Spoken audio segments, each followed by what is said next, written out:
नमस्कार सर्वांना। मी इथे डोश्याची तयारी करत आहे। 2 वाट्या जुने तांदूळ घेतलेले आहेत, 1 वाटी उडीद डाळ घेतलेली आहे। स्वच्छ असे 2-3 पाण्यात धुवून घेत आहे। ते छान धुवून घ्यायचे आहेत आणि अर्धी वाटी चणा डाळ घेतलेली आहे। चणा डाळ धुवून घ्यायची आहे। चणा डाळ, तांदूळ आणि उडीद डाळ। तांदळामध्ये मी 1 चमचा मेथीचे दाणे टाकून घेत आहे आणि स्वच्छ धुवून असे 8 तास झाकून ठेवणार आहे आणि छानपैकी आपण संध्याकाळी हे ते बॅटर तयार करणार आहोत।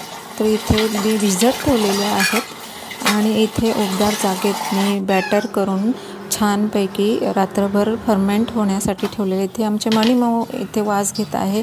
इथे बटाटे उकडून घेतलेले आहेत। इथे ओल्या खोबऱ्याची चटणी तयार केलेली आहे आणि इथे बटाट्याची भाजी मी तयार करत आहे। तेल छान गरम झालं, त्यामध्ये जिरं मोहरी टाकून घेतलं, 4-5 कढीपत्त्याची पानं, लसणाच्या 4-5 पाकळ्या आणि भरपूर असा कांदा टाकून घेतला आणि छान असं परतून घ्यायचं आहे।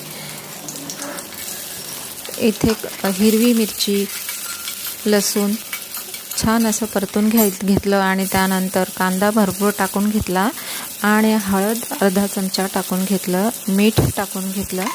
छान असं सर्व साहित्य छान असं मऊ होईपर्यंत परतून घेतलं आणि त्यामध्ये उकडलेले बटाटे टाकून घेतले। इथे डोश्यासाठी बटाट्याची भाजी तयार झाली, थोडी कोथिंबीर टाकून घेतली आणि छान आपली बटाट्याची भाजीसुद्धा तयार झालेली आहे। इकडे मी बॅटर तयार केलेलं आहे, डोसे काढून घेत आहे। तव्यावर लोखंडी तवा घेतलेला छान तापत आहे आणि त्याच्यावर मी डोसे काढून घेत आहे। छान असे सहज झटपट निघत आहेत आणि गोल्डन कलरसुद्धा आलेला आहे। तुम्ही बघू शकता छान असे डोसे आपले तयार होत आहेत। तर इथे मी 1-2 डोसे काढून घेतले आणि कांद्याच्या साहाय्याने तव्यावर तेल लावून घेते आणि परत दुसरा डोसा काढून घेतला। तर इथे बघू शकता छान असे डोसे अगदी पातळ गोल्डन कलर येईपर्यंत छान सुंदर असे डोसे आपले तयार झालेले आहेत।